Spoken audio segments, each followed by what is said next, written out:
நமக்கு என்னென்னா பாக்கி பேராமீட்டர்ஸ் எல்லாம் ஒத்துக்கிட்டு அப்பா பொண்ணு வீட்டில் நல்ல வசதியாக இருக்காங்க, பையன் வீட்டில் வசதியாக இருக்காங்க, பொண்ணு மாதம் இவ்வளோ, பையன் இவ்வளோ மாதம் சம்பளம் வாங்குறாங்க. இந்த கணக்கெல்லாம் போட்டதுக்கப்புறம் இங்கே வந்து எப்படியாவது மேட்ச் பண்ணிடலான்னா மேட்ச் ஆச்சுன்னா ஃபைன், இல்லைன்னா கஷ்டம். இந்த அளவுக்கு பொருத்தம் அப்படிங்கிறது அரேஞ்ச் மேரேஜில் வேணால் சாத்தியம் இல்லை சார். ஏன்னா லவ் மேரேஜ் அப்படின்னு வரும்பொழுது ஓகே மனப்பொருத்தம் இருக்குது, இதுக்கு மேலே என்ன வேணும்னு கல்யாணம் பண்ணி வச்சாலும் அதுவும் டிவோர்ஸில் போய் முடியுது.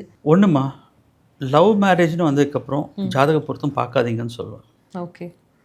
மனசு சேர்ந்துடுச்சுனாலே அது காந்தர்வ திருமணம்னு நான் சொல்லுவேன். ஓகே.